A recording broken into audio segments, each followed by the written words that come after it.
তো এই স্থিরতৈতে লেকচার ওয়ানে সবাইকে স্বাগতম। আমি একদম বেসিক থেকে পড়ানো হবে। তো ওয়ালাইকুম সালাম। তো চলো শুরু করা যাক। আর কোনো কথা বাড়াবো না, অনেক সময় নষ্ট করা হয়েছে, সামনে এগানো যাক।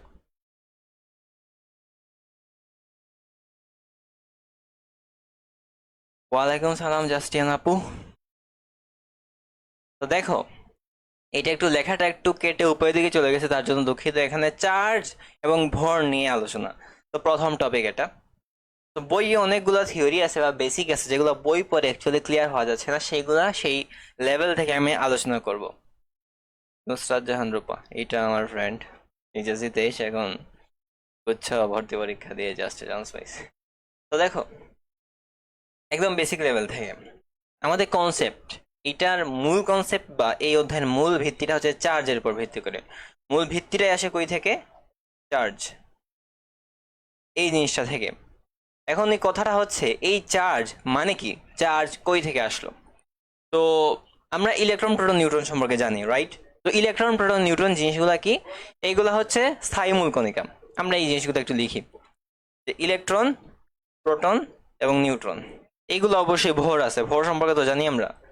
তো এটার ম্যাস কত? এটার ম্যাস হচ্ছে 9.11 ইন্টু 10⁻³ কেজি। প্রোটনের ম্যাসটা কত? প্রোটনের ম্যাস হচ্ছে 1.673 ইন্টু 10⁻27 কেজি। আর প্রোটনের, সরি, নিউটনের ম্যাস, এটা আমাদের প্রোটন থেকে হালকা বেশি হয়ে থাকে। হালকা বেশি কতটুকু? এটার ভরটা হচ্ছে 1.675 ইন্টু 10⁻27 এত কেজি। ওকে, ভেরি গুড। এখন যেটা হচ্ছে কথা, আমি একটা ইতিহাস তোমাকে বলি। ইতিহাসটা হচ্ছে যে 18 দশকের কথা। 18 দশকের সময় এটা নিউটন নতুন নতুন ওনার ফোর্স, মানে ওনার যে আমাদের মহাকর্ষ সূত্র বা গ্র্যাভিটেশনাল ফোর্সের যে ল, এই লটা তিনি দিছিলেন। এই লটা কে ছিল? এই লটা ছিল যে দুটি বস্তু যার ভর থাকে, তাহলে মানে এমন দুইটা বস্তু যাদের ভর আছে, তাহলে অবশ্যই তাদের মধ্যে একটা আকর্ষণ বল কাজ করে। এখন ওই 18 দশকে মানুষেরা যেটা লক্ষ্য করলেন, যে দুইটা ইলেকট্রন বা দুইটা প্রোটন বা একটা ইলেকট্রন একটা প্রোটন যখন কাছাকাছি আনা হচ্ছে, যখন এগুলাকে কাছাকাছি আনা হচ্ছে, তখন এই নিউটনের মহাকর্ষ বলের থেকে অনেকগুলা অনেক অনেক শক্তিশালী বল একটা কাজ করতেছে। যেমন দুইটা ইলেকট্রনকে পাশাপাশি আনা হলো। দুইটা ইলেকট্রন কি সমধর্মী জিনিস, রাইট? তো সমধর্মী জিনিস আনার ফলে কি হলো, যে দেখা গেল এইখানে অবশ্যই এগুলা ভর আছে, ইলেকট্রনের ভর থাকে। তো ইলেকট্রনের ভরের কারণে, ইলেকট্রনের ভর থাকার কারণে এখানে গ্র্যাভিটেশনাল লটা কাজ করার কথা, অর্থাৎ তারা তারা একটা নির্দিষ্ট পরিমাণ একটা বলে তারা পরস্পরকে আকর্ষণ করার কথা। কিন্তু দেখা গেল এই বলের চেয়েও আরো অনেক অনেক অনেক একটা শক্তিশালী বলের কারণে তারা পরস্পরকে বিকর্ষণ করছে। সো বিজ্ঞানীদের মনে তখন একটা প্রশ্ন জাগলো, এটা কেন হচ্ছে? হ্যাঁ, ওয়ালাইকুম সালাম। তো বিজ্ঞানীদের মনে প্রশ্ন, এটা অ্যাকচুয়ালি কেন হইতেছে? তখন একজন ব্যক্তি আছেন, ব্যক্তিটার নাম হচ্ছে বেঞ্জামিন ফ্রাঙ্কলিন। তো তিনি বললেন যে আমাদের এই যে মহাকর্ষ সূত্রে একটা ধর্মের কারণে আকর্ষণ হয়েছিল, সেই ধর্মটা ছিল ভর। ভর হচ্ছে একটা মৌলিক ধর্ম। এখন এইগুলার মধ্যে যখন দুইটা ইলেকট্রন কাছাকাছি আনা হচ্ছে বা দুইটা প্রোটন কাছাকাছি আনা হচ্ছে, তখন তাদের মধ্যে আবার বিকর্ষণ হচ্ছে। আবার একটা ইলেকট্রন আর একটা প্রোটন আনা আনা হলে খুবই শক্তিশালী বলে আকর্ষণ হচ্ছে। এইটা হচ্ছে একটা বৈশিষ্ট্যের কারণে, যেটা এই ইলেকট্রন এবং প্রোটনের মধ্যে থাকে। সেই বৈশিষ্ট্যের নাম হচ্ছে চার্জ। তো চার্জ হচ্ছে ইলেকট্রন এবং প্রোটনের মধ্যে থাকা একটা মৌলিক বৈশিষ্ট্য। তখন কি হলো, তখন অ্যাকচুয়ালি এইগুলা একটা যে চার্জ, এই চার্জ এটা মান দেওয়া হলো। মানটা হচ্ছে এইটার, যেমন ইলেকট্রনের এই চার্জের মানটা হচ্ছে 1.6 ইন্টু 10⁻⁻19, এবং এইটা একক হচ্ছে কুলম্ব। সো কুলম্ব হচ্ছে একজন বিজ্ঞানী, ওই বিজ্ঞানী নাম অনুসারে। আবার এইটারও আমাদের চার্জটা হচ্ছে 1.6 ইন্টু 10⁻⁻19 কুলম্ব। এখন দিয়ে দুইটাকে প্রকাশ করছি, রিজনটা হচ্ছে আমরা মূলত চার্জকে জাস্ট কমনলি দিয়ে প্রকাশ করা হয়। চার্জকে কমনলি দিয়ে প্রকাশ করা হয়। এখন আরেকটা জিনিস পরিলক্ষিত হলো, যেটা হচ্ছে আমাদের এই যে ইলেকট্রন ও প্রোটন, এইগুলার আধান বা এইগুলার ধর্ম পরস্পর একটু বিপরীত, পরস্পর বিপরীত। এই জন্য যেটা হইছে, যেটা ধরা হলো যে বিপরীত বোঝানোর জন্য ইলেকট্রনের চার্জের সামনে একটা মাইনাস দেওয়া হলো আর প্রোটনের চার্জের সামনে একটা প্লাস দেওয়া হলো। এখন এইটা এক্সপ্লেনেশন কি বা কেন দেওয়া হয়েছে, এটার অ্যাকচুয়ালি কোনো এক্সপ্লেনেশন নাই, এটা জাস্ট বিজ্ঞানীরা ধরে নিছেন, জাস্ট ধরে নেওয়া হয়েছে, এটার কোনো ভিত্তি নাই বা এটার কোনো ব্যাখ্যা নেই। এখন যদি ওনারা উল্টা ধরে নিতেন, ইলেকট্রনটা প্লাস আর প্রোটনটা যদি আমরা মাইনাস ধরে নেওয়া হতো, বিজ্ঞানীরা যদি ধরে নিতেন, তাহলে ওইটা আমরা আজকে পড়তাম। ওকে, ওইটাই আমরা আজকে পড়তাম। আই থিঙ্ক চার্জ নিয়ে তোমাদের কনফিউশনটা ক্লিয়ার হয়েছে, চার্জের বেসিকটা তোমরা বুঝতে পারছো। এখন এই চার্জ জিনিসটা এই পৃথিবীতে শুধুমাত্র ইলেকট্রন এবং প্রোটনে রয়েছে।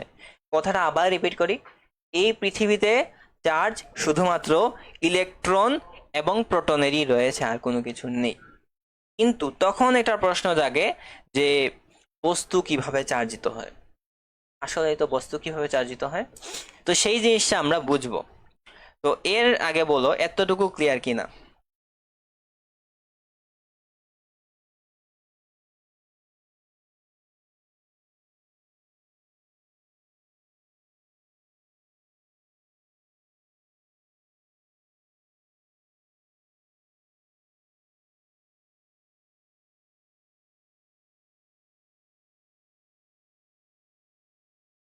দেখো আগানো জায়গার পর এখন একটা জিনিস আমি ধরে নিই, যেমন ধরো আমি একটা পরমাণু বললাম যে লাইক সোডিয়াম, সোডিয়াম একটা পরমাণু, রাইট?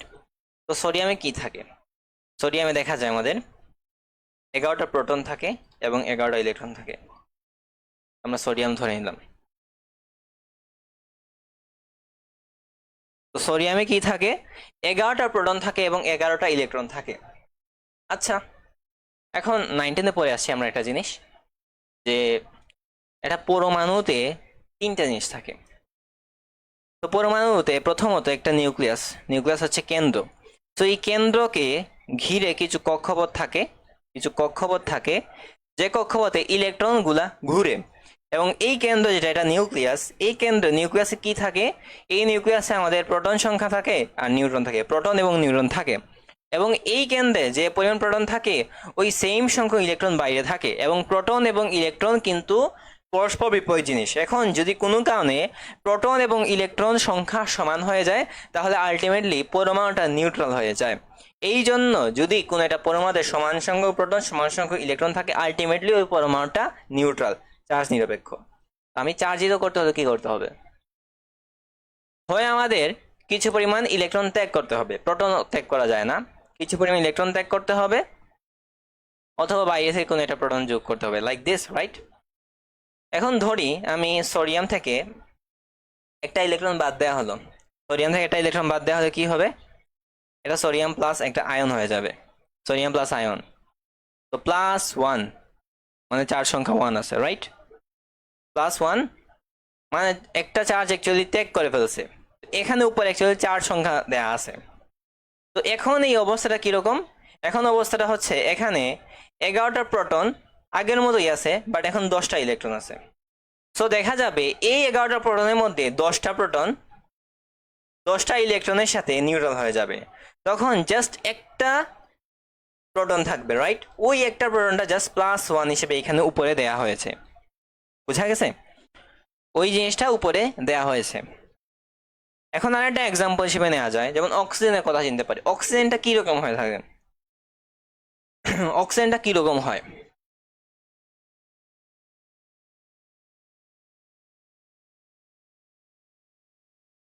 অক্সিজেনটা দেখো, অক্সিজেনে বেসিক্যালি আমাদের 8টা প্রোটন থাকে, 8টা ইলেকট্রন থাকে। তাহলে এই যে অবস্থা আছে, এটা হচ্ছে স্বাভাবিক অবস্থা, এটা হচ্ছে নিউট্রালাইজ একটা অবস্থা। আমি তো নিউট্রালাইজ চাই না। এখন আমি চাই এটা চার্জিত হোক, তো চার্জিত করার জন্য আমাকে কি করতে হবে? চার্জিত করার জন্য কি করতে হবে? অবশ্যই হয় আমাদের ইলেকট্রন ত্যাগ করবে অথবা ইলেকট্রন গ্রহণ করবে। দুইটা জিনিস মাথায় রাখবে, ইলেকট্রন হয় ত্যাগ করতে হবে অথবা ইলেকট্রন গ্রহণ করতে হবে। এখন অক্সিজেন বেসিক্যালি ইলেকট্রন ত্যাগ করে না, ইলেকট্রন গ্রহণ করে। কয়টা ইলেকট্রন গ্রহণ করবে? 2টা ইলেকট্রন। তো অক্সিজেনটা কি করলো, যে 2টা ইলেকট্রন গ্রহণ করলো, যার কারণে অক্সিজেনের উপরে 2 হয়ে যাবে। এই 2 দ্বারা কি বোঝানো হচ্ছে? 2টা ইলেকট্রন গ্রহণ করছে। মাইনাস থাকলে বোঝায় গ্রহণ করা হয়েছে, আর প্লাস যদি বোঝায় অবশ্যই ত্যাগ করছে। আর যতগুলো গ্রহণ বা ত্যাগ করছে ওইটাই অ্যাকচুয়ালি চার্জ সংখ্যা। তাহলে এখন যে অবস্থা সেটা কিরকম, যে এখন আমাদের অক্সিজেনে আমাদের 8টা প্রোটন আগের মতোই আছে, বাট এখন 8টা ইলেকট্রন আগে ছিল, সে 2টা ইলেকট্রন গ্রহণ করছে, এখন মোট ইলেকট্রন হচ্ছে 10টা। তো এই 8টা প্রোটন এবং 10টা ইলেকট্রনের মাঝে 8টা প্রোটন 8টা ইলেকট্রনকে কি করবে? নিউট্রাল করে ফেলবে। 8টা প্রোটন 8টা ইলেকট্রনকে নিউট্রাল করে ফেলবে। বাকি কয়টা ইলেকট্রন থাকবে? 2টা ইলেকট্রন থাকবে। তো সেই 2টা ইলেকট্রন আমাদের এই যে, তো এইভাবে এটা ঋণাত্মক চার্জে চার্জিত হয়। আই থিঙ্ক চার্জিত হওয়ার ব্যাপারটা বোঝা গেছে। এখন বলো এই চার্জিত হওয়ার ব্যাপারটা বোঝা গিয়েছে কিনা।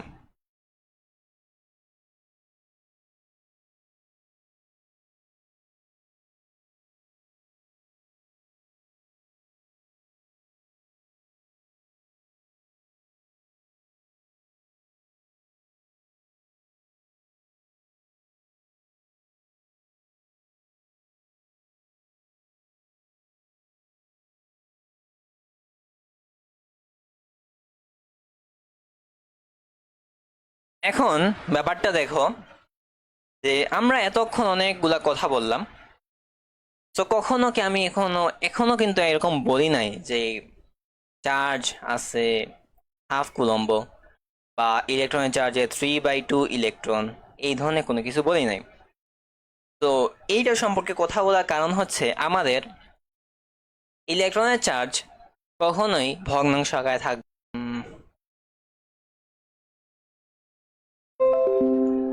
নেটওয়ার্ক ইস্যু একটু করছিল, sorry for that. Network issue একটু হয়েছিল।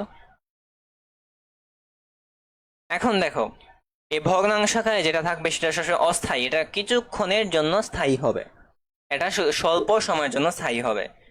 এই জিনিসটা একটু মাথায় রাখতে হবে।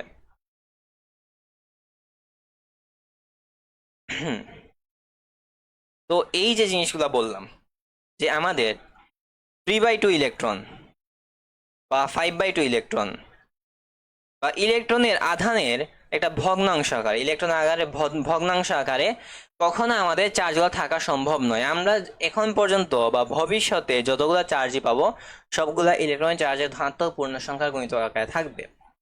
সো বিজ্ঞানীরা এই আমরা এক ধরনের চার্জের সন্ধান পেয়েছেন, বিজ্ঞানীরা এক ধরনের চার্জের সন্ধান পেয়েছেন, সেটার নাম হচ্ছে কোয়ার্ক। কোয়ার্কটা কি? কোয়ার্কটা অ্যাকচুয়ালি হয়ে থাকে এইরকম ভাবে, যে ইলেকট্রনের চার্জের ভগ্নাংশের গুণিতক আকারে থাকে। তো কোয়ার্ক 2 ধরনের থাকে, একটা হচ্ছে আপ কোয়ার্ক, আর একটা হচ্ছে ডাউন কোয়ার্ক। এই 2 ধরনের অ্যাকচুয়ালি আমাদের কোয়ার্ক থাকে, বাট এইগুলা নিয়ে আমাদের আলোচনা নাই, বা এইগুলা আমাদের কনসেপ্টের মধ্যে আসবে না। এই কোয়ার্কগুলা অস্থায়ী, কিছুক্ষণের জন্য স্থায়ী থাকবে, কিন্তু আমাদের প্রয়োজন মিনিমাম সেই চার্জটা, যেই চার্জটা আমাদের স্থায়ী হিসেবে থাকবে। সেই চার্জটা কোন চার্জ? সেটা হচ্ছে ইলেকট্রনের চার্জ। সেই চার্জটা হচ্ছে ইলেকট্রনের চার্জ। আবার কথা বলি, রিপিট করি, সেটা হচ্ছে যে ন্যূনতম চার্জটা স্থায়ীভাবে থাকবে সেটা হচ্ছে ইলেকট্রনের চার্জ। এইটা থেকে একটা কনসেপ্টের কথা মাথায় পড়ে, সেটাকে বলা হয় আধানের কোয়ান্টায়ন। এটা আবার কেটে গেছে, এটা হচ্ছে কি আধানের, একটু লিখে দিই আবার, আধানের কোয়ান্টায়ন। তো এটা কোন অঙ্গে আসতে পারে? না আসার কোনো রিজন নেই, এটা আসার পসিবিলিটি আছে। তো আধানের কোয়ান্টায়নের সংজ্ঞাটা হচ্ছে কোনো পরমাণুতে বিদ্যমান মোট চার্জ সর্বদা ইলেকট্রনের চার্জের ধনাত্মক পূর্ণ সংখ্যার গুণিতক হবে। তো এইটাকেই মূলত আধানের কোয়ান্টায়ন বলা হয়। এইটা একটু লিখে রাখতে পারো, কোনো পরমাণুতে বিদ্যমান মোট চার্জ সর্বদা ইলেকট্রনের চার্জের ধনাত্মক পূর্ণ সংখ্যার গুণিতক হবে। এইটাকে বলা হয় যে মোট চার্জ যদি কিউ হয়, এই কিউটা হবে ইলেকট্রনের চার্জের ধনাত্মক পূর্ণ সংখ্যা গুণিতক, মানে এনই, এইভাবে বলা যায়। এখানে মাইনাস দিলাম না, কারণ অ্যাকচুয়ালি চার্জকে কমনলি আমরা ই দিয়ে প্রকাশ করি। আচ্ছা ই মানে কি বোঝায়? ই মানে এই মানটা সবসময় মাথায় রাখতে হবে, যে 1.6 ইন্টু 10⁻⁹ কুলম্ব। এখন এইটার সামনে মাইনাস বা প্লাস দিয়ে অ্যাকচুয়ালি আমরা কি বোঝাই, এটা প্রোটন নাকি ইলেকট্রন। কিন্তু ম্যাথ করার সময় কখনো মাইনাস দেওয়ার দরকার নাই, ম্যাথ করার সময় জাস্ট ভ্যালুটা আমরা রাখবো, ইলেকট্রন নাকি প্রোটন এটা বোঝানোর কোনো প্রয়োজন নাই। কিউ ইকুয়ালস টু এনি, এটা হচ্ছে আমাদের সেই আধানের কোয়ান্টাম একটা ম্যাথমেটিক্যাল ফর্ম, এটা হচ্ছে ম্যাথমেটিক্যাল ফর্ম। আর এতটুকু বোঝা গেছে কিনা একটু কমেন্টে জানাবা।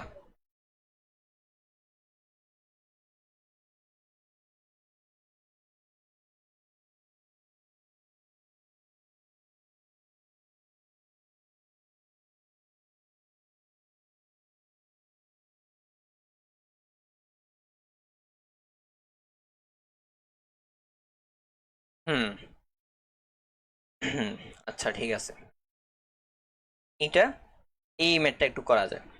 এই ধরনের এমসিকিউ প্রচুর আসবে তোমাদের, তো এই একটা এমসিকিউ করলে বাকিগুলো ক্লিয়ার হবে। তো কোন বস্তুর নিচে কোন চার্জে থাকা সম্ভব, তো এইটা বোঝার উপায়টা কি, এটা হচ্ছে আধানের কোয়ান্টায়ন, যে আমাদের Q equals to n e. তো এখান থেকে তোমার কাজটা থাকবে এন এর মানটা বের করা। এন এর মানটা তুমি যদি বের করো কিউ বাই ই, রাইট? তো এটা বের করার পরে যদি একটা ধনাত্মক পূর্ণ সংখ্যা আসে তাহলে সেটাই হবে, আর যদি কোনো একটা ভগ্নাংশ আসে বা দশমিক সংখ্যা আসে তাহলে সেটা হবে না। ওকে, তো আমি প্রথমে এটা দিয়ে ট্রাই করি, যে 3.2 ইন্টু 10⁻⁻, তো ডিভাইড বাই ইলেকট্রন চার্জ ই এর মান 1.6 টু 10⁻⁹, তো 10⁻⁹ এবং 10⁻⁹ কাটা। এখন 3.2 ডিভাইড বাই 1.6 এটা ক্যালকুলেশন করো, আমি করতেছি ছোট্ট এমসিকিউ এর জন্য তোমার না দিই, এটা ছোট্ট একটা এমসিকিউ। এটা হচ্ছে 3.2 ডিভাইড বাই 1.6, তো যেটা আসলো সেটা হচ্ছে 2, এটা আসলো 2। এটা অবশ্যই সাধারণত একটা পূর্ণ সংখ্যা, তাই এ নাম্বার হচ্ছে আনসার। বাকিগুলো ট্রাই করলে দেখবা হয় দশমিক আসবে অথবা ভগ্নাংশ আসবে, তো বাকি কোনোগুলাই কারেক্ট নয়, বাকি কোনোগুলাই কারেক্ট নয়। এখন এইটা একটা কনসেপ্ট আমি একটু তোমাদের দিয়ে রাখি, যেটা সম্পর্কে একটু তোমরা পড়ে জানতে পারবা। একটা একটা জিনিস তোমাদের এই এই চ্যাপ্টার করতে গেলে অনেক অনেক কাজে আসতে পারে, এখানেই লিখে দিই। আচ্ছা ঠিক আছে, pico coulomb, nano coulomb, micro coulomb, milli coulomb.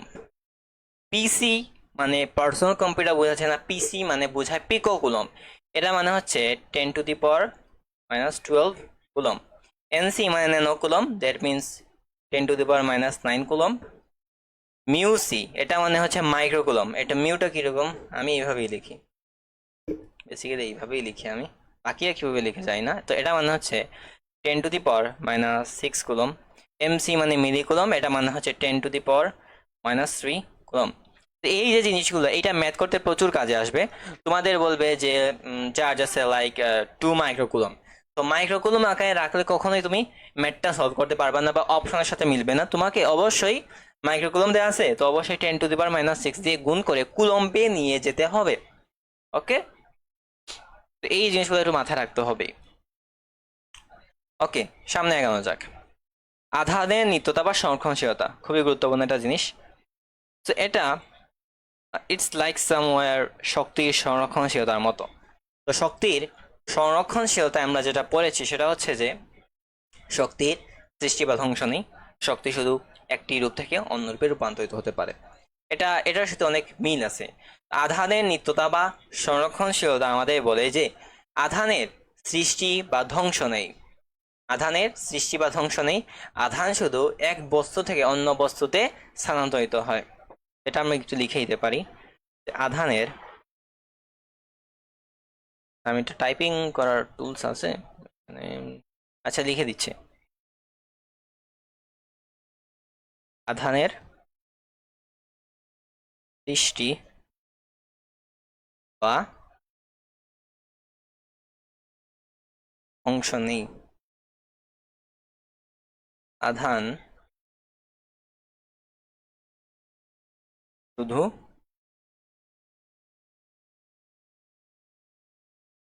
এক বস্তু থেকে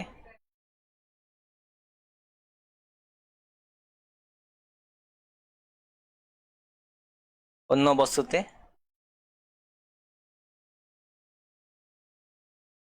স্থানান্তরিত হয়।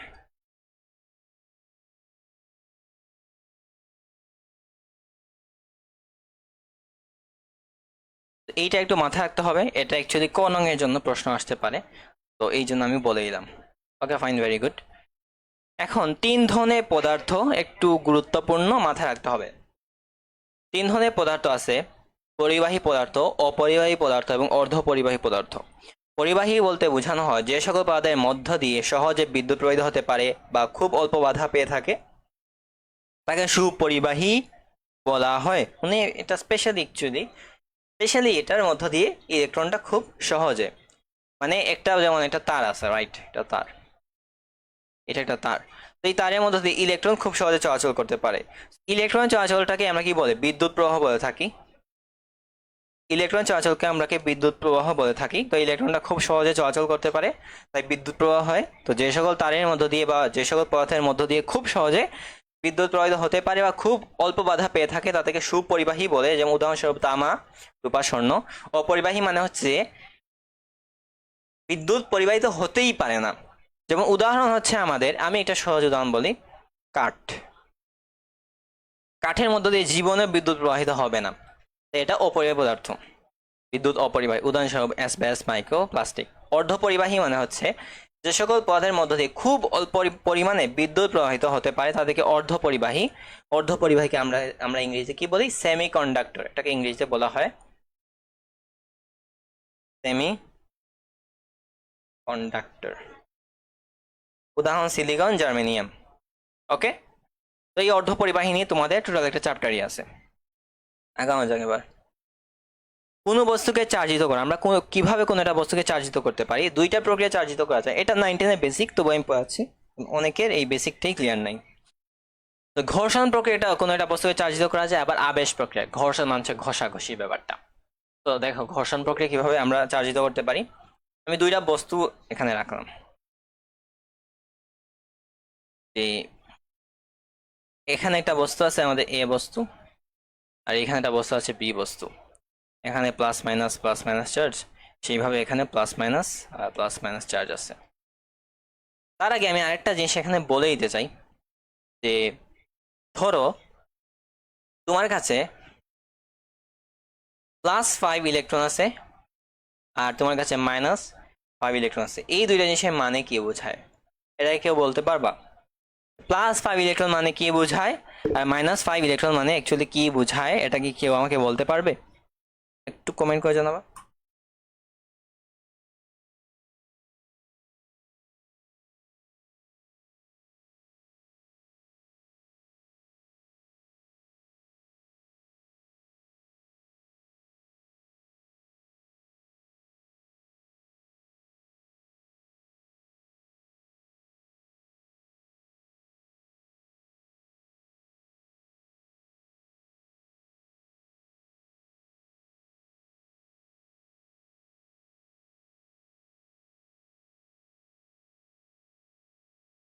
একটু তাড়াতাড়ি।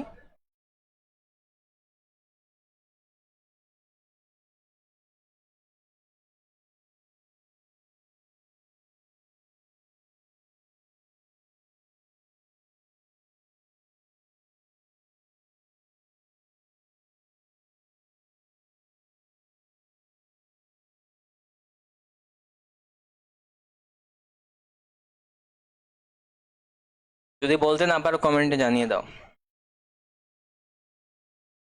কারণ আমাদের অনেক কিছুই পড়া আছে।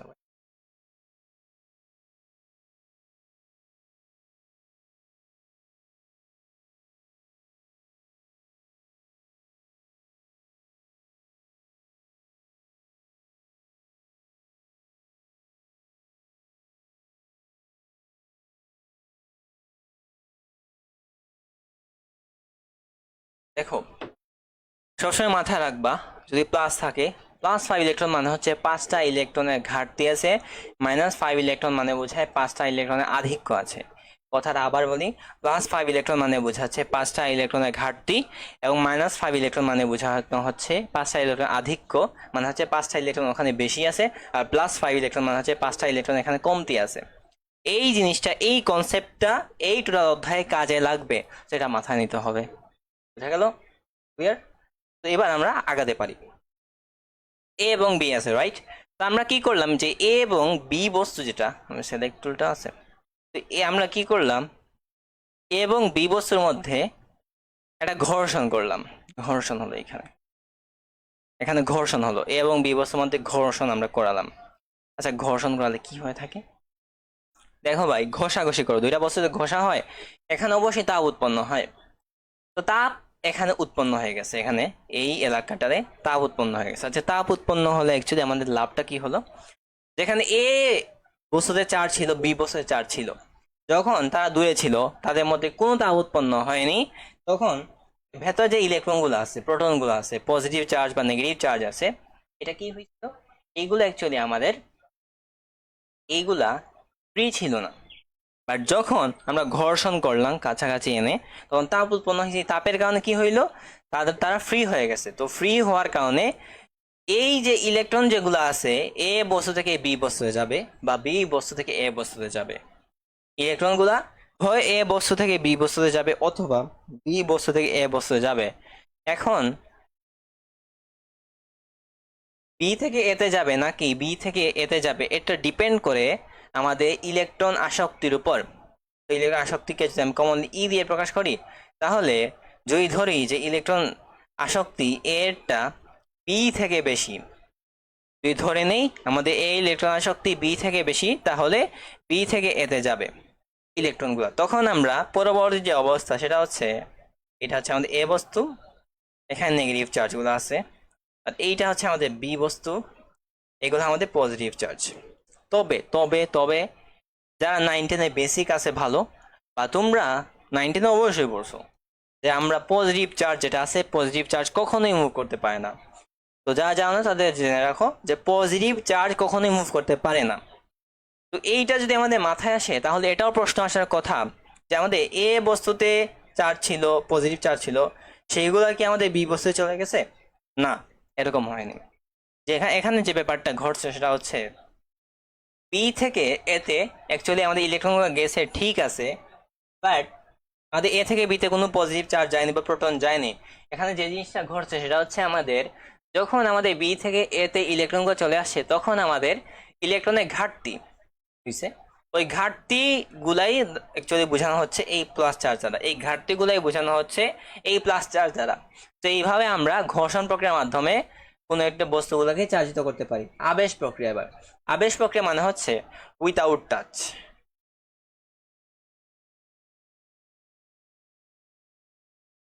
আবেশ মানে কি? আবেশ মানে হচ্ছে উইথাউট টাচ, আমরা কোনো স্পর্শ করতে পারবো না। আবেশ মানে হচ্ছে আমরা কোনো প্রকার স্পর্শ করতে পারবো না। আবেশ প্রক্রিয়া কিভাবে বস্তুকে চার্জিত করা যায় দেখো, যেমন ধরো আমার কাছে এখানে একটা বস্তু আছে,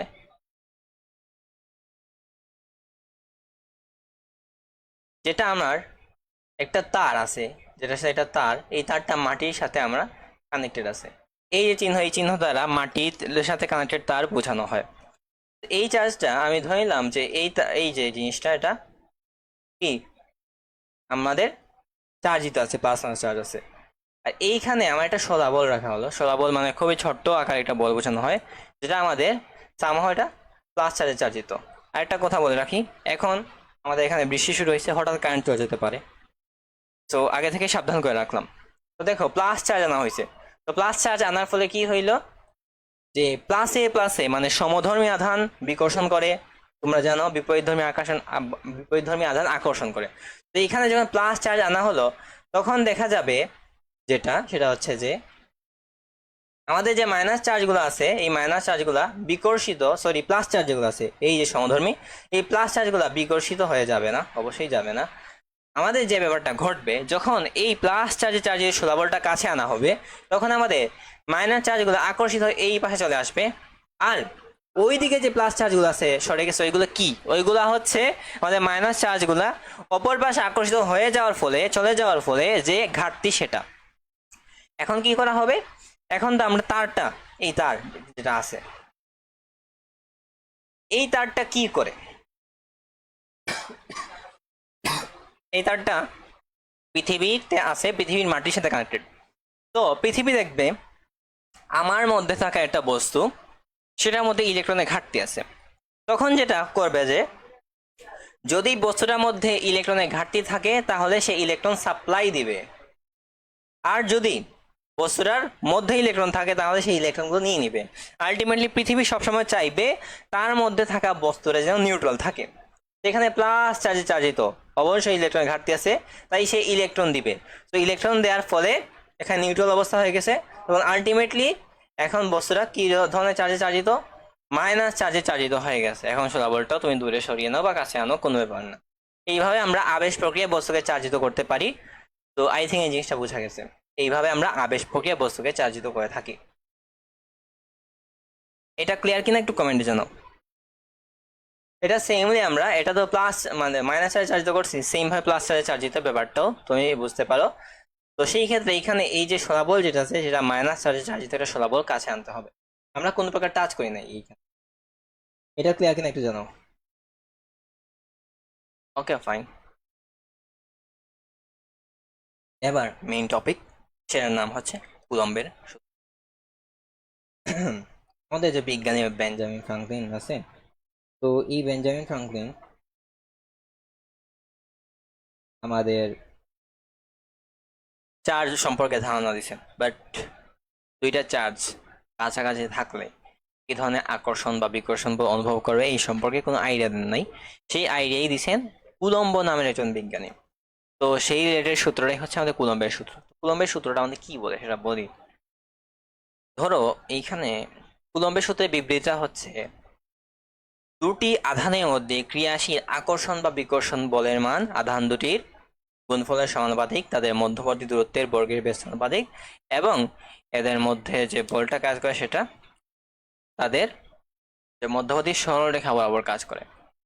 যেমন ধরো এখানে একটা মাইনাস কিউ চার্জ আছে, এইখানটা প্লাস কিউ চার্জ আছে, ফাইন। এখানে মাইনাস কিউ চার্জ আছে আর এইখানটা প্লাস কিউ চার্জ আছে, এবং তাদের মধ্যবর্তী দূরত্বটা যদি আর হয়ে থাকে, মধ্যবর্তী দূরত্বটা যদি আর হয়ে থাকে, তখন তাদের মধ্যে একটা কি ধরনের বল থাকবে, আকর্ষণ বল থাকবে। আকর্ষণ বল থাকার কারণ হচ্ছে একটা মাইনাস আর একটা প্লাস, অর্থাৎ বিপরীতধর্মী হলে আমাদের আকর্ষণ ধর্মী বল হয়ে থাকবে। তো এই ক্ষেত্রে আমাদের তাদের মধ্যে আকর্ষণ বা বিকর্ষণ ধর্মী সেই বলটা কত, এই বলটা আমাদের বলে যে আমাদের এটা বলে F is proportion two Q1 Q2। যদি চার্জ এটা যদি Q1 হয় আর এটা যদি আমাদের Q2 হয়, Q1 আর Q2 যদি হয় তাহলে F is proportional to Q1 Q2, অর্থাৎ বল আধান দুটি গুণফলের সমানুপাতিক আর মধ্যবর্তী দূরত্বের বর্গের বেশ সমানুপাতিক। তাহলে মধ্যবর্তী দূরত্বটা হচ্ছে r, তাহলে তার বর্গের বেশ সমানুপাতিক, that means F is proportional to 1/r²। এইটা বোঝানো হয়, ওকে, এইটা বোঝানো হচ্ছে। তাহলে এই দুটোকে তুমি একটু কম্বাইন করলে বলতে পারবা যে F is proportional to Q1 Q2 divided by r²। Okay fine. এখন আমরা জানি যে সমানুপাতিক চিহ্ন যদি তুলে দিতে হয় একটা ধ্রুবক আসে। তো এইখানে যে ধ্রুবকটা, সেই ধ্রুবকটাকে আমরা বেসিক্যালি আমরা কে দিয়ে প্রকাশ করি, কেউ কেউ সি দিয়ে প্রকাশ করে, আমি কে দিয়ে প্রকাশ করি। তো কে Q1 Q2 divided by r²। আচ্ছা, এখন একটা জিনিস আমাদের মাথায় আসছে, সেটা হচ্ছে যে এই সূত্রটা একটু রিলেটেড আছে। কোন সূত্রের সাথে রিলেটেড? এই সূত্রের সাথে রিলেটেড আছে যে আমাদের m1 m2 divide by r²। এটা কি ছিল? এটা ছিল নিউটনের মহাকর্ষ সূত্র। নিউটনের মহাকর্ষ সূত্রটা ছিল যে দুইটা বস্তুর ভর যদি m1 m2 হয়, তাদের মধ্যবর্তী দূরত্বটা যদি r হয়, তাহলে তাদের মধ্যে যে বলটা কাজ করে সেটা তাদের ভরের গুণফলের সমানুপাতিক, মধ্যবর্তী দূরত্বের বর্গের বেশ সমানুপাতিক, এবং এই বলটা সবসময় আকর্ষণধর্মী হয়ে থাকে। তো এটাকে যদি একটু তুলে নেই, তাহলে মানে সমানুপাতিক চিহ্নটা তুলে নিলে একটা ধ্রুবক আসে, সেটা হচ্ছে জি। m1 m2 divide by r²। এই জিটার নাম কি ছিল? এই জিটার নাম হচ্ছে সার্বজনীন মহাকর্ষীয় ধ্রুবক। এই জিটার নাম হচ্ছে সার্বজনীন মহাকর্ষীয় ধ্রুবক। এই জি এটা মান ছিল সামথিং, এটা ছিল একটা, আমার মনে নাই। তো জি এটা মান ছিল। তো সেটা আমার কথা না, কথাটা হচ্ছে এইখানে যে মহাকর্ষ সূত্রটা আমাদের যেটা বলে সেটা হচ্ছে যে দুইটা বস্তুর ভর যদি m1 m2 হয়, দুইটা বস্তুর ভর যদি m1 m2 হয়, তাদের মধ্যবর্তী দূরত্ব যদি r হয়, তাহলে সবসময় তাদের মধ্যে যে বলটা কাজ করে সেটা F-ই হবে। এবং এই জিটা কি সার্বজনীন মহাকর্ষীয় ধ্রুবক, এই জি এর মানটা কখনো চেঞ্জ হয় না। এই জি এর মানটা তুমি আকাশ পাতাল যেখানে নিয়ে যাও না কেন ভর দুইটা, তাহলে এখানে ফোর্সের পরিমাণটা সেমই থাকবে, ফোর্সটা কখনো চেঞ্জ হচ্ছে না। শর্তটা হচ্ছে ভর সেম রাখতে হবে, দূরত্ব সেম রাখতে হবে, তাহলে আমাদের সব সময় ফোর্সটা সেম থাকবে। এটা হচ্ছে মহাকর্ষ সূত্র, খুবই সিম্পল একটা ব্যাপার। কিন্তু কুলম্বের সূত্র এত সিম্পল না। কুলম্বের সূত্রটা এত সিম্পল হয় না। কেন হচ্ছে না সেটা বলার আগে আমি আরো একটু এক্সপ্লেন করি। এই কেটা কি, এই কে এটা মান আছে, এই কেটাকে আমরা কুলম্ব কনস্ট্যান্ট বলি। তো এই কে এর মানটা কি, এই কে এর মানটা হচ্ছে আমাদের 1/4πε0। আচ্ছা, বেসিক্যালি সাধারণ অবস্থায় এপসাইলন বা এপসাইলন নট থাকে। আচ্ছা, প্রথমত এই কেটা একটা মান আছে, এই 12 জিনিসটার মান হচ্ছে 9 × 10⁹। এইটা একক আমরা খুব সহজে বের করতে পারি। জাস্ট এই এফ এর জায়গায় কেটা আনো, বাকি সব এখানে আনো, তারপর তুমি পাবা নিউটন মিটার স্কোয়ার।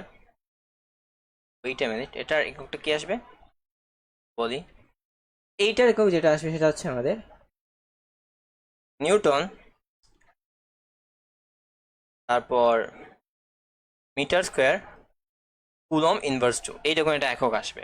এটা বের করে দেখতে পারো, এইটা একক আসবে। এখন যেটাতে আমরা ছিলাম সেটা একটু কন্টিনিউ করি। যেটা ছিল সেটা হচ্ছে যে আমাদের এই জিনিসটা এত সিম্পল না, মহাকর্ষ সূত্রের মতো আমাদের কুলম্বের সূত্রটা এত সহজে হয় না। কুলম্বের সূত্রে তুমি যদি দুইটা চার্জ আকাশে রাখো, তখন তারা এক ধরনের বলে অনুভব করবে। ওই জিনিসটা যদি পানিতে নিয়ে রাখা হয়, তাহলে ওইটা কি হবে, অন্য একটা জিনিস হয়ে যাবে। মানে এখান টোটালি চেঞ্জ হয়ে যাবে, বলে মানটা টোটালি চেঞ্জ হয়ে যাবে। আমি যেটা বলতে যাচ্ছি যে কুলম্বের সূত্রের যে বল যেটা আছে, দুই আধানের মধ্যে যে ক্রিয়াশীল বল, এইটা সবসময় কি হয়, এটা মাধ্যমের উপর ডিপেন্ড করে, কোন মাধ্যমে রাখতেছো সেটার উপর ডিপেন্ড করে আমাদের এখানে বলটা কাজ করে। ওকে, এখন এই ক্ষেত্রে একটা কনসেপ্টের সাথে পরিচয় হতে হবে, সেটা হচ্ছে এপসাইলন। এপসাইলন মানে বোঝানো হয় যে কোনো মাধ্যমে ভেদনযোগ্যতা, আর এপসাইলন নট বলতে বোঝানো হয় শূন্য মাধ্যমে ভেদনযোগ্যতা। এপসাইলন নট মানে কি, শূন্য মাধ্যমে, শূন্য মাধ্যমে ভেদনযোগ্য। এপসাইলন মানে হচ্ছে যে কোনো মাধ্যমে, যে কোনো মাধ্যমে ভেদনযোগ্যতা। তো এই এপসাইলন নট একটা মান আছে। আচ্ছা, প্রাইমারিলি এইটা সূত্র, প্রাইমারিলি এই সূত্র, এটা সূত্র এটা মাথায় রাখতে পারো। এটা একটু কালার চেঞ্জ করে একটু দেওয়ার দরকার। প্রাইমারি এটা সূত্র, বাট এটার ভেতরে অনেকগুলা কথা আছে। তো এই এপসাইলন নট একটা মান আছে, এপসাইলন নটের মান হচ্ছে 8.854 ইন্টু 10⁻²২। তো এই যে এটার এককটা, এই জিনিসটা জাস্ট উল্টা হয়ে যায়, হচ্ছে কুলম স্কোয়ার, তারপর per metre square per newton. এইটার একক, এই এককটা ঠিক উল্টা। এই এপসাইলন নটের এককটা একটু মাথায় রাখতে হবে। এখন যে ব্যাপারটাতে একটু ফোকাস করতে হবে, দেখো আপাতত এটা একটু মাথায় রাখছো যে F equals to k into Q1 Q2 divide by R square, very fine. এখন এরা মাধ্যমের উপর ডিপেন্ড করতেছে, এটা আমরাও বুঝতেছি, রাইট? এটা মাধ্যমের উপর ডিপেন্ড করতেছে, এটা আমরাও বুঝতেছি। এখন একটা জিনিস করি, কে এর পরিবর্তে আমি সি দিয়ে প্রকাশ করি, এটা আরো বেটার হয়। কেন সি দিয়ে প্রকাশ করতেছি পরে বলবো। তো সি দিয়ে প্রকাশ করলাম, সি এর কনস্ট্যান্ট যেটা আছে, তো এইখানে আমরা সি দিয়ে প্রকাশ করে ফেলি। Okay fine. এখন একটা জিনিস আমরা দেখো, খুব ভালোভাবে এটা বোঝার ট্রাই করবা, এটা খুবই গুরুত্বপূর্ণ, তাই একটু বেশি মনোযোগ দিতে হবে।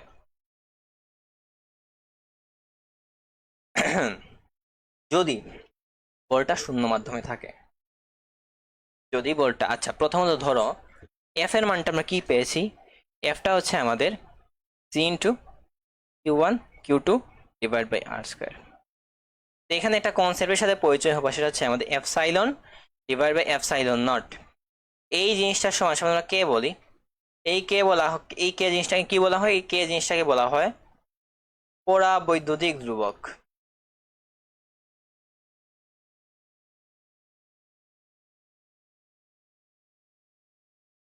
এই কে জিনিসটাকে বলা হয় পরাবৈদ্যুতিক ধ্রুবক। এখন এর পরের লাইনে আমরা বলতে পারি যে epsilon equals to epsilon not into K. যদি এই বলটা যে কোনো মাধ্যমে কাজ করে, এই বলটা যদি যে কোনো মাধ্যমে কাজ করে, তাহলে আমাদের বলটা কিরকম হবে? বলটা হবে যে এফ ইকুয়ালস টু টি এর পরিবর্তে 1/4 পাই এপসাইলন হবে যে কোনো মাধ্যমে হলে, তারপর Q1 Q2 divide by R square. এটা যদি যে কোনো মাধ্যমে হয়। এখন এটা যে কোনো মাধ্যমে না হয়ে এটা যদি শূন্য মাধ্যমে হয়, যদি এটা শূন্য মাধ্যমে হয়, তাহলে এই যে এপসাইলন আছে এই এপসাইলনের পরিবর্তে এপসাইলন নট কে বসিয়ে দিবা। যদি এটা বসানো হয় আমরা পাই 1/4 pi epsilon naught k Q1 Q2 divide by R square. এখন যেটা হয় শূন্য মাধ্যমের ক্ষেত্রে, এই শূন্য মাধ্যমের ক্ষেত্রে আমাদের কে এর মানটা 1। আবার বাতাস যদি হয়, বাতাস শূন্য মাধ্যম বা বাতাস হলে 1.005 হয়ে থাকে, সেটাকে আমরা 1 ধরে নেই। তো কে এর মান এখানে 1 বসানো হলে আমরা এফ সমান পাবো যে 1/4 pi epsilon not Q1 divide by R square. I think বোঝা গেছে, এইটা অ্যাকচুয়ালি আলটিমেটলি আমাদের সূত্র। তো এই সূত্রটা মাথায় রাখতে পারো, এটা পরবর্তী লাইনে ভাবে বলতে পারি যে এফ ইকুয়ালস টু, যে আলটিমেটলি যে কোনো মাধ্যমের ক্ষেত্রে যদি বলি যে 4 pi epsilon naught k to Q1 Q2 divide by R square, এটা বলতে পারি। এটা হচ্ছে যে কোনো মাধ্যমের ক্ষেত্রে, যে কোনো মাধ্যম। ওকে, এইটা তো যদি এটা শূন্য মাধ্যম হয় কে এর পরিবর্তে কে এর জায়গায় 1 বসিয়ে দিব। এটাই হচ্ছে আমাদের কুলম্বের সূত্র। এখন বলো কুলম্বের সূত্রটা বোঝা গেছে কিনা?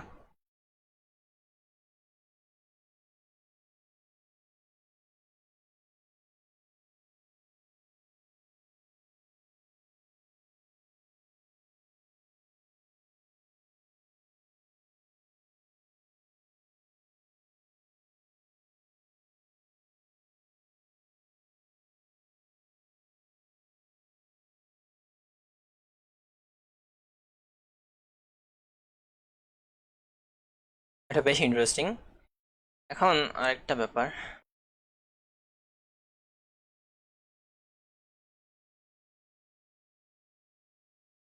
আমরা একটা কুলম্বের সূত্রের ভেক্টর রূপ যেটা আছে ওইটা একটু গুরুত্বপূর্ণ আছে। তো কুলম্বের সূত্রের ভেক্টর রূপটা একটু দেখানো উচিত। দেখো, এইটা হচ্ছে বেসিক্যালি কুলম্বের সূত্রের ভেক্টর রূপটা কিভাবে আসে। তো এটা আমি একটু খালি করি জায়গা।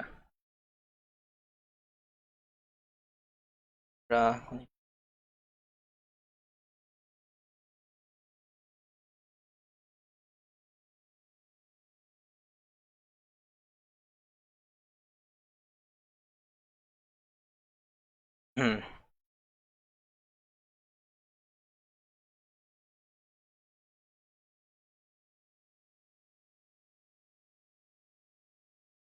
আচ্ছা। কুলম্বের সাথে ভেক্টর রূপটা আমি এখানে এখানে যেহেতু আমাদের জায়গা আছে ম্যাথ করার জন্য, এখানে আমি একটু এই ভেক্টর রূপটা আমি একটু দেখিয়ে দিব। তো বেসিক সূত্র হচ্ছে যে এফ ইকুয়ালস টু, আমরা বেশিরভাগ ক্ষেত্রে যদি কোয়েশ্চেনে আমাদের কে এর মানটা দেওয়া না থাকে, যদি কখনো কোয়েশ্চেনে কে এর মানটা দেওয়া না থাকে, এই সূত্র ইউজ করবা 1/4 pi epsilon not Q1 Q2 divide by R square. এখন আমরা জানি বল একটা ভেক্টর রাশি, এটা ভেক্টর ফর্মে প্রকাশ করার জন্য অবশ্যই এটা একক ভেক্টর দিতে হয়, একটা একক ভেক্টর অবশ্যই দিতে হবে এখানে। তো এখানে একক ভেক্টরটা হচ্ছে আর, তো ওই আর এর একক ভেক্টরটা দিতে হবে। তো যারা তোমরা ভেক্টর এখনো পড়ো নাই, তোমরা জেনে রাখো একটা মানের সাথে একটা একক ভেক্টর গুণ করলে রাশিটিকে আমরা ভেক্টর হিসেবে প্রকাশ করতে পারি। তো এখন এফ ইকুয়ালস টু এই টোটাল জিনিসটা আবার লিখি 4 পাই এপসাইলন নট, তো Q1 আর স্কোয়ার। আচ্ছা, একক ভেক্টর মানে কি?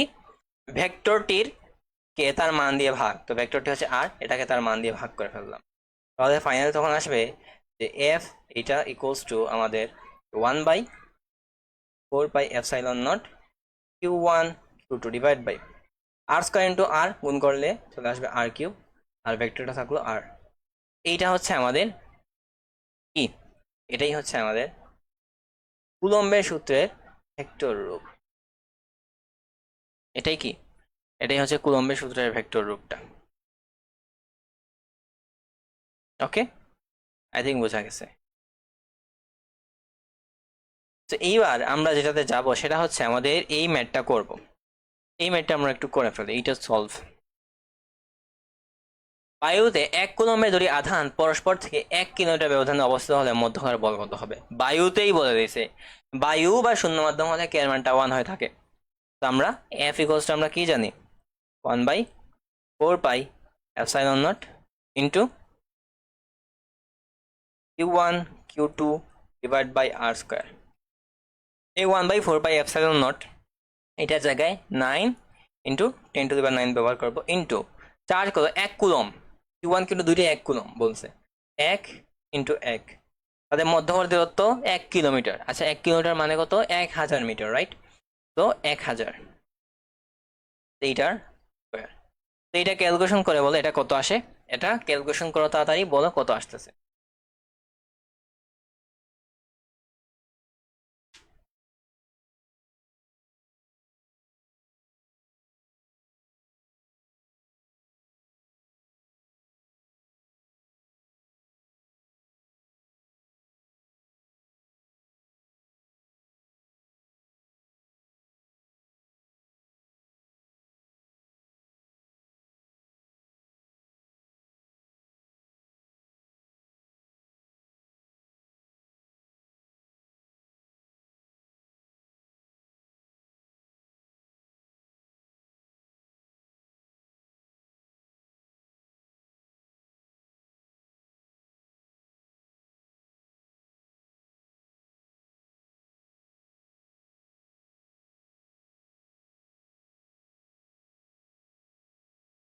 তাড়াতাড়ি বলো।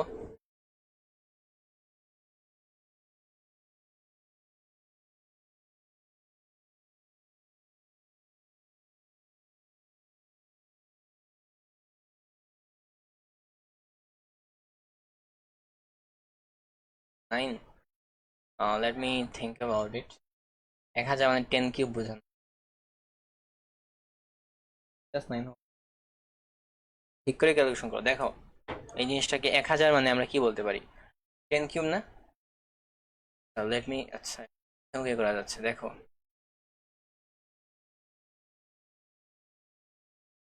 দেখো তার মানে আমি 10 কিউব বলতে পারি, 1000 মানে 10 কিউব, তারপরে এটা স্কোয়ার আছে, তো 3 দুগুণে 6, মানে আলটিমেটলি কত 10⁶ আছে, আলটিমেটলি কত আছে,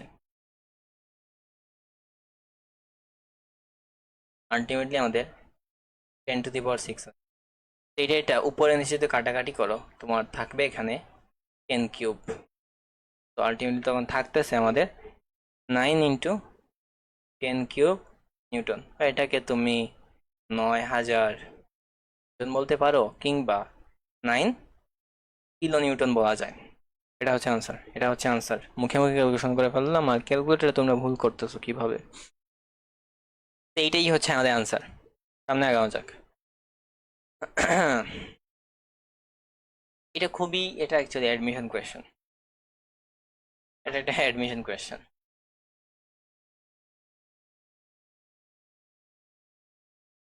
তার আগে আমাকে একটু বলো এইটা বুঝতে পারছো কিনা, এইটা বুঝতে পেরেছো কিনা।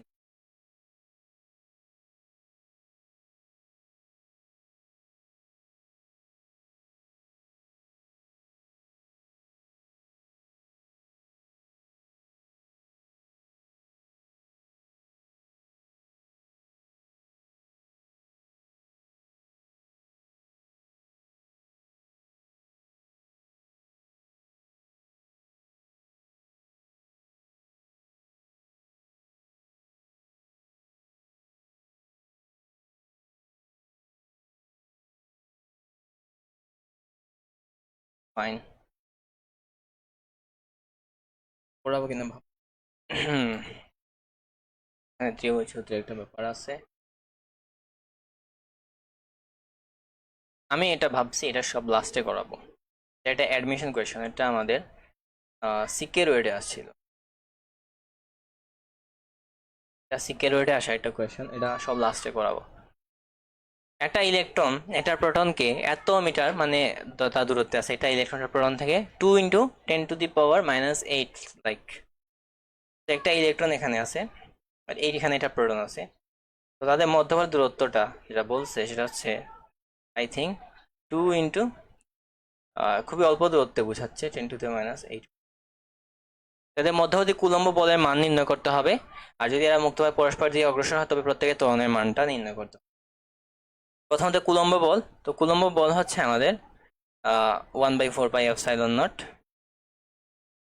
Q1 Q2/r²। তো এখানে 9 ইন্টু 10⁹ ইন্টু, তো Q1টা কত, Q1 Q2 দুইটাই হচ্ছে 1.6 ইন্টু 10⁻⁹, কারণ চার্জ জানো এগুলার। তো 1.6 ইন্টু 10⁻⁹ ইন্টু 1.6 ইন্টু 10⁻⁹, এবং তাদের মধ্যবর্তী দূরত্ব এইটা, যে 2 ইন্টু 10⁻8 এইটা ক্যালকুলেশন করে বল, এইটা আমাকে ক্যালকুলেশন করে বলবা কত আসছে।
কি রে, কখন বললাম এটা করে জানাতে? আমার ক্যালকুলেটার নাই তো, এই জন্য আমি বসে আছি আর কেউ দেখি সলভই না।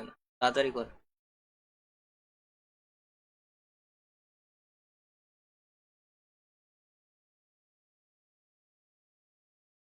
অনুগ্রহপূর্বক একটু তাড়াতাড়ি।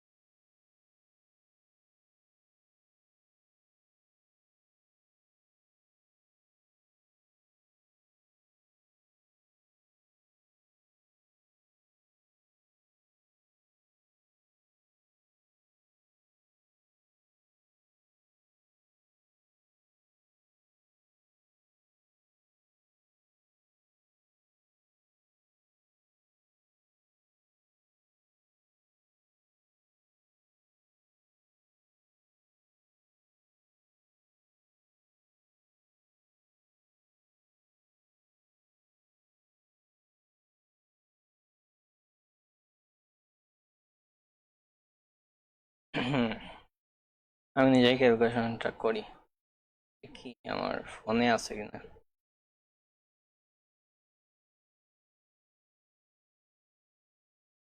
একটা আছে ক্যালকুলেটর।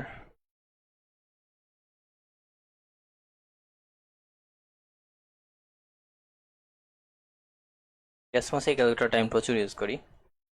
তো 9 × 10⁻⁹, রাইট, ইন্টু করে থাকবে 1.6 ইন্টু 10 পাওয়ার, তার সাথে গুণাকারে থাকবে আবার 1.6 ইন্টু 10⁻⁻90। তাদের মধ্যবর্তী দূরত্বটা কত? 2 ইন্টু পাওয়ার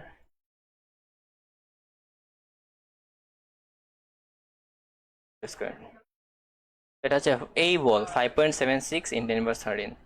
তো এটা হচ্ছে 5.76 টু 10⁻13, এই পরিমাণ এত নিউটন বল আছে, রাইট? এখন বলছে যদি এরা মুক্তভাবে পরস্পরের দিকে অগ্রসর হয় তবে প্রত্যেকের ত্বরণের মানটা নির্ণয় করো। এই জন্য আমরা যেটা ইউজ করবো সেটা হচ্ছে আমাদের এফ ইকুয়ালস টু, প্রথমত ইলেকট্রনের জন্য যদি আমরা ইউজ করি তাহলে এম ই, তাহলে ত্বরণটা হবে A equals to F by M E. তাহলে 5.76 ইন্টু 10⁻13 ডিভাইড বাই আমাদের এই এমটা হচ্ছে যে ইলেকট্রনের 9.11 10⁻31।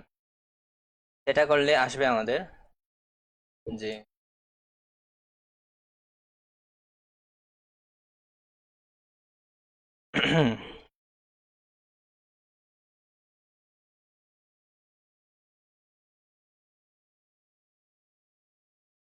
6.327 into 10⁻17 metre per second square. তো সেম ভাবে তুমি এটা যদি প্রোটনের ক্ষেত্রে বের করো তাহলে আমাদের আসবে 5.76 ইন্টু 10⁻13 ডিভাইড বাই কত, একটা ভর তো 1.673 ইন্টু 10⁻27। যদি ট্রাই করি,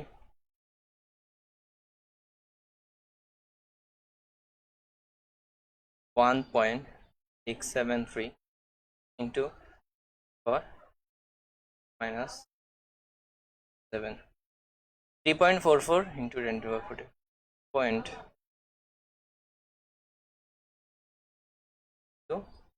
10⁻14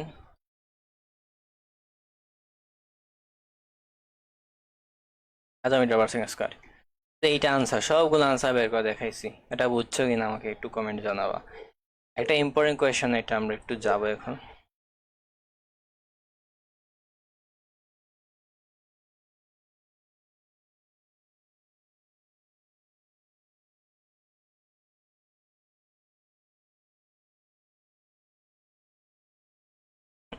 ওকে ফাইন, এইটা এইটা একটু দেখি পারি কিনা। তো এইটার জন্য আমার প্রচুর জায়গা লাগবে, তো আমি খুবই কম জায়গা করতে হবে, দেখো একটু জায়গাও নাই আমার কাছে। তো তো দেখি কম জায়গার মধ্যে করা ট্রাই করতে হবে। এটা ব্যাপার চিন্তা করো, সমাজে আহিত দুই সবল বায়ুতে এত ব্যবধান রাখলে তারা পরস্পর এত বল আকর্ষণ করে। সলাবল কিভাবে আছে? যদি সলাবল আছে, আচ্ছা, বায়ুতে তারা একই পয়েন্ট থেকে 2 মিটার ব্যবধান, এটা এখানে একটা সলাবল আছে, এইখানে আর একটা সলাবল আছে। তো এই সলাবল দুইটা পরস্পর 2 মিলিমিটার ব্যবধানে রাখা হলো এবং তারা পরস্পরকে এত বলে বিকর্ষণ করে, মানে Q1টা Q2 কে, এটা যদি আমরা Q1 ধরি, এটা যদি Q2 ধরি, তাদের পরস্পর যে বিকর্ষণ বল যেটা আছে, এই বিকর্ষণ বলটা এটা, অর্থাৎ ফোর্সের মানটা আমাদের বলে দিছে যে আমাদের 4.5 ইন্টু 10⁻⁻5 নিউটন। এটা ইজি একটা ম্যাথ। প্রত্যেক বলে আধানের পরিমাণটা নির্ণয় করতে হবে। সমভাবে আহিত বলতে কি বোঝানো হয়? সমভাবে আহিত বলতে বোঝানো হয় Q1 আর Q2 সমান। সমভাবে আহিত বলতে বোঝানো হয় Q1 আর Q2 সমান। সমভাবে আহিত বলতে বোঝানো হয় Q1 আর Q2 সমান। ওকে, এটা হচ্ছে দূরত্ব তাদের।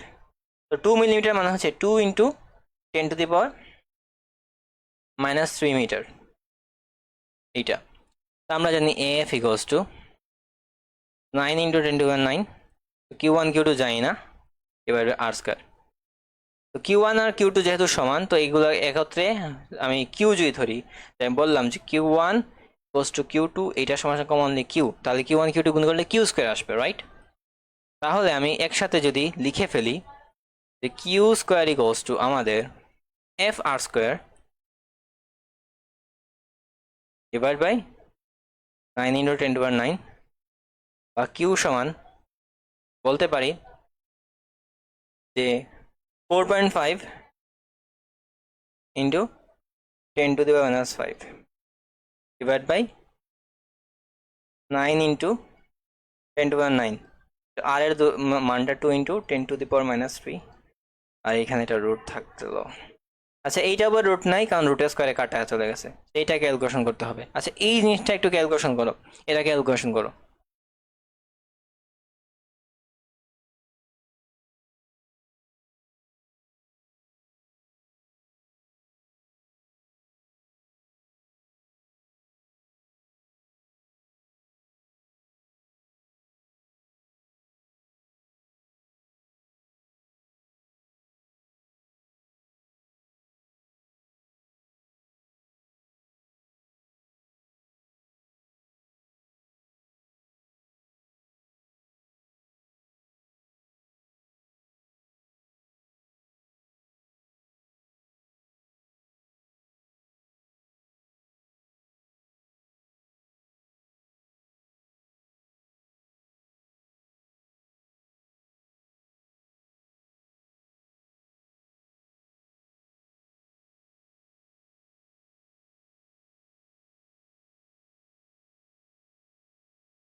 পারো, আবার কেউ যেন না বলে করতে পারছো, করে দিতে পারবো না, পসিবল না সব ক্যালকুলেশন। এই কাজটা করা।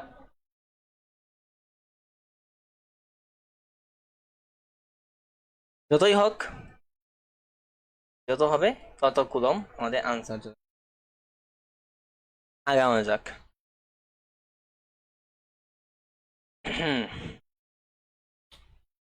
2 ইন্টু 10⁻⁸ কুলম মানে দুটি বিপরীত যদি আধান 6 সেন্টিমিটার ব্যবধানে অবস্থিত। আধানদ্বয় সংযোগ সরলরেখার লম্ব সমদ্বিখণ্ডকের উপর 4 সেন্টিমিটার দূরে স্থাপিত 1 ইন্টু 10⁻⁸ কুলম আধানের উপর ক্রিয়াশীল বল নির্ণয় করা। এইটা একটা গুরুত্বপূর্ণ ম্যাথ। তো এটার জন্য জায়গাও দিছেন, স্লাইড বানাইছেন। আমার স্লাইড বানানোর জন্য একজন ভাই আছেন, উনি বানান।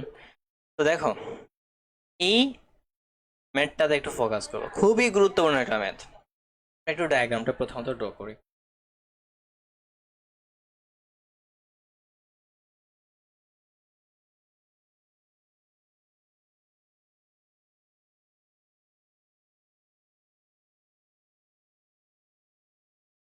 আচ্ছা, আমি একটু,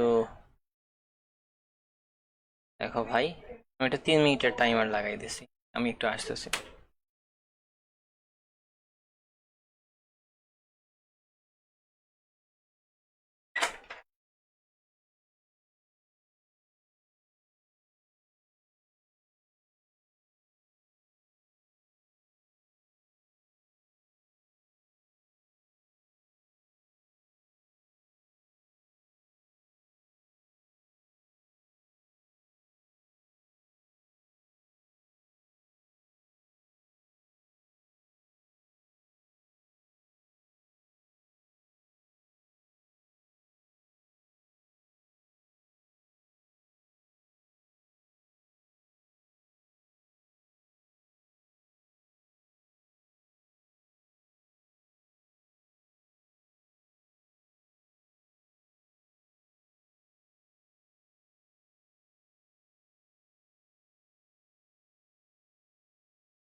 এবার এই ম্যাটটা একটু এটাতে প্রচুর সময় লাগবে, লাস্ট আই থিঙ্ক আজকে ক্লাসটা শেষ হতে পারি, বেশি 10 মিনিট আছে। এত আধান মানে দুটি আধান, বিপরীত ধর্মী আধান। এইখানে একটা আধান আছে, এই কিউ ধরলাম এই আধানটার মান হচ্ছে যে কিউ মানে হচ্ছে 2 × 10⁻⁸ কুলম্ব।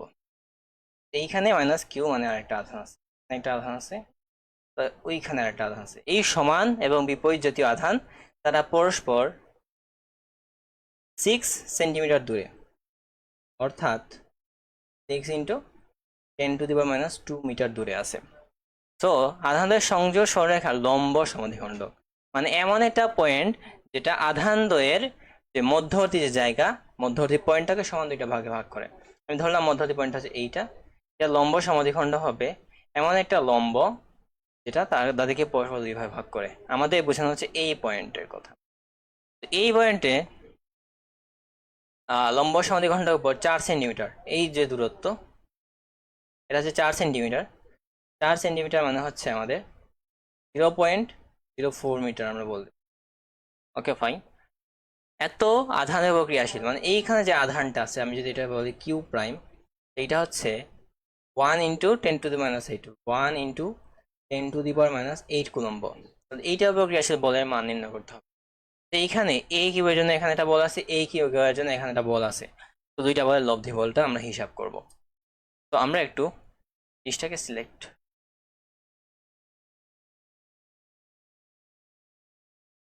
একটু এই দিকে আনলাম। Okay fine.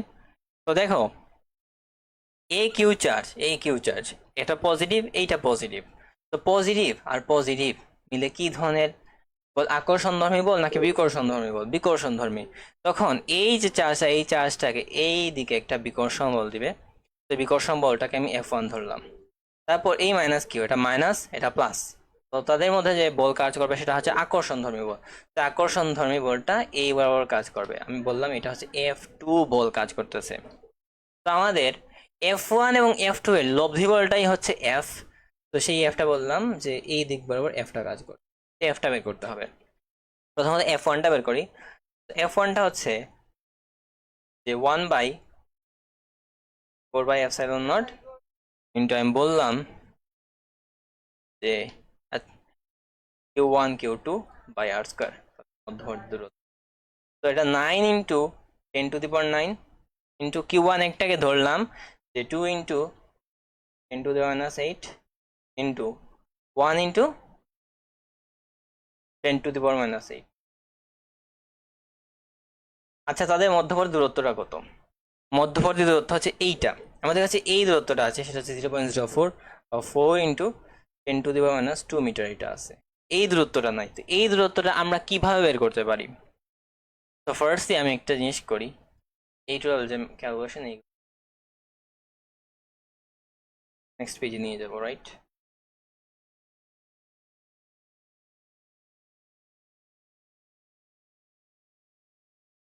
রাইট, আচ্ছা ফাইন। এইখানে যা আছে আমি একটু মুছে দিতে পারি, এটা রিজন টাইম বলি। আমাদের আর এর মানটা এখনো পাইনি, এই জন্য।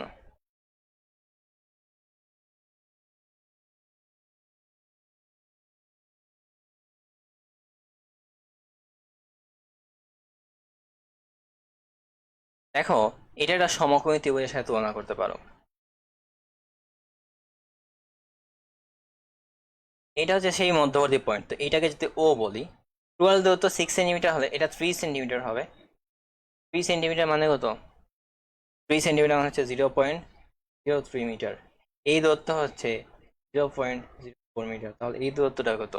অবশ্যই আমাদের 0.03 whole square plus 0. 4 whole square 3 centimetre plus 4 centimetre মানে কত? 3 সেন্টিমিটার প্লাস 4 সেন্টিমিটার এটা মানে কত? অবশ্যই আমাদের 5 সেন্টিমিটার হবে, রাইট?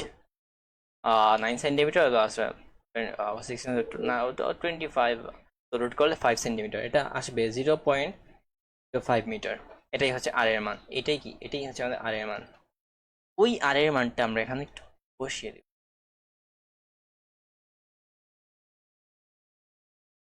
এখানে একটু যে বসিয়ে দিই আর এর মানটা, তো 0.05 এর স্কোয়ার, এটাকে ক্যালকুলেশন করলে আমরা F1টা পাবো।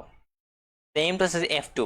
তো দেখো F1 এবং F2 আমাদের সব যা ডাটা আছে সব সেম থাকবে, কারণ এইখানেও কিন্তু অতিভুজটা কি মানে মধ্যবর্তী আমাদের দূরত্বটা হচ্ছে এইটা এইটা এটা। এইখানেও কিন্তু আমাদের 3 সেন্টিমিটার, এইখানেও 4 সেন্টিমিটার, এইখানেও কিন্তু আমাদের সেম জিনিসই হবে। তাই আমাদের F1 F2 দুইটা বল কিন্তু সেম, F1 এবং F2 এই দুইটা বলই সেম।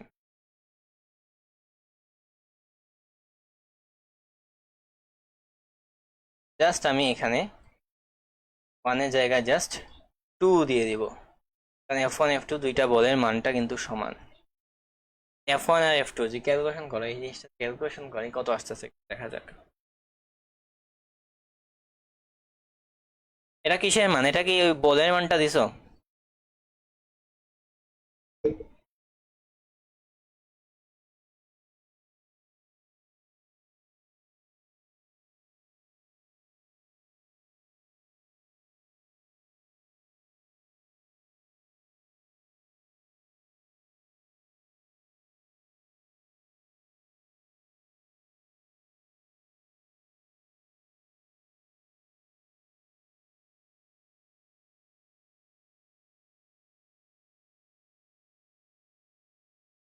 আচ্ছা ঠিক আছে, F1 F2 কিন্তু সেম।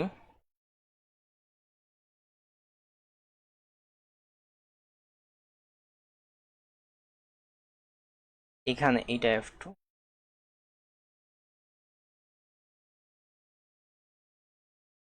দুইটা যদি সেম হয় তো 7.2 ইন্টু 10⁴ এত নিউটন, এটাও 7.2 ইন্টু 10⁴ নিউটন।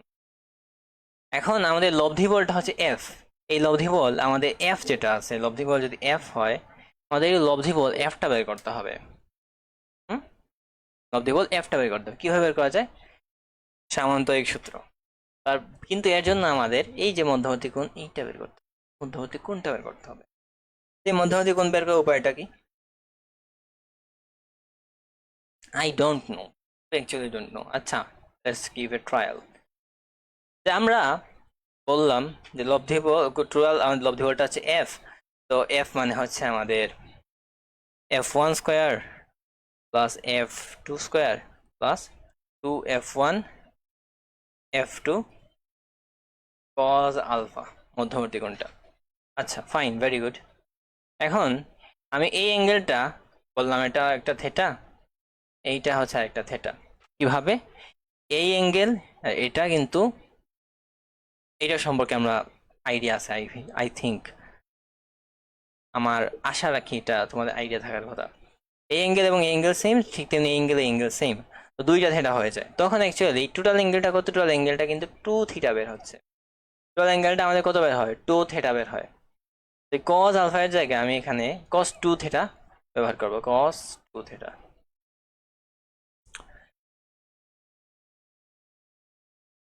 এখানে আমরা কস 2 থেটা ব্যবহার করতে পারি, কোনো সমস্যা নাই।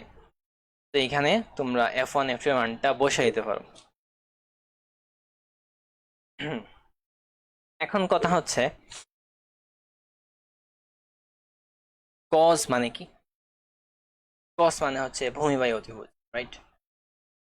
আমরা কস মানে ভূমি বাই অতিভুজ, আমরা টোটালটাকে একটু আলফা ধরতে পারি। আমরা একটা কাজ করলাম যে এইখানে 2 থেটা না বলে অ্যাকচুয়ালি আমরা আলফাই ধরি। টোটাল যে অ্যাঙ্গেলটা আছে এই যে দেখো, এই টোটাল অ্যাঙ্গেলটাকে আমরা আলফা ধরে নিলাম। এখন যে আলফা ধরি, কস আলফা মানে কি সেটা একটু দেখতে হবে। অ্যাঙ্গেল যে সবসময় পেতে হবে এরকম কোনো কিছু না, অ্যাঙ্গেল যে পেতে হবে এরকম কোনো কিছু না। তো এখানে আমি কস আলফা দিলাম। তা কস মানে কি? কজ মানে হচ্ছে ভূমি বাই অতিভুজ। এখানে ভূমি হিসেবে কি আছে আর অতিভুজ হিসেবে কি আছে। ভূমি মানে হচ্ছে এই যে ত্রিভুজটা দেখো, ভূমি হচ্ছে 3 সেন্টিমিটার, অতিভুজ 5 সেন্টিমিটার, তো 3/5। তো এখানে কজ মানে কি 3 সেন্টিমিটার ডিভাইড বাই 5 সেন্টিমিটার। তো সেন্টি সেন্টি তুমি কাটাই দিতে পারো, তো 3/5।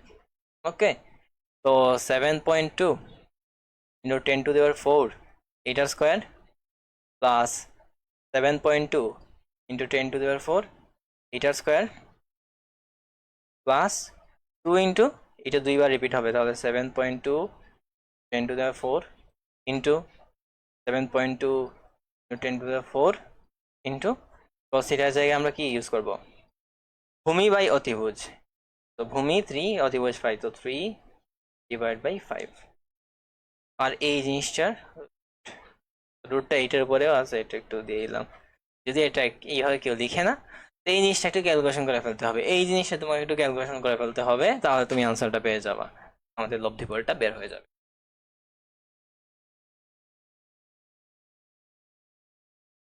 এটা বেশ বড় ম্যাথ।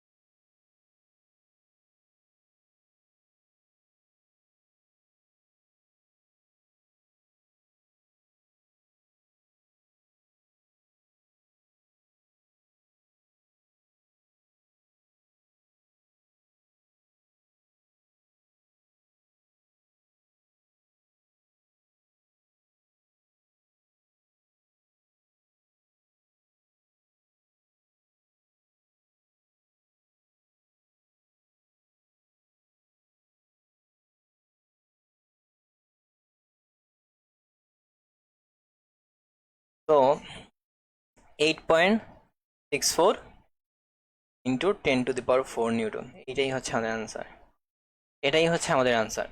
কোয়েশ্চেনটাই কমপ্লেক্স লাগছে তোমাদের কাছে কোনোভাবে? এই কোয়েশ্চেনটা কি তোমাদের কাছে কোনোভাবে কমপ্লেক্স লাগছে? এটা কিন্তু কঠিন কোনো ম্যাথ না, একটু বুঝে বুঝে করতে হবে। আর এইটা আমি এক পেজের জায়গায় করে ট্রাই করতাম, আর এইটা এত বড় ম্যাথ যে আমার এক পেজে করা পসিবল না, তাই 3 পেজ মেরেই করছি। আই থিঙ্ক এটা বোঝা গেছে, আগে জানাতে পারো এটা ক্লিয়ার কিনা একটু জানাও।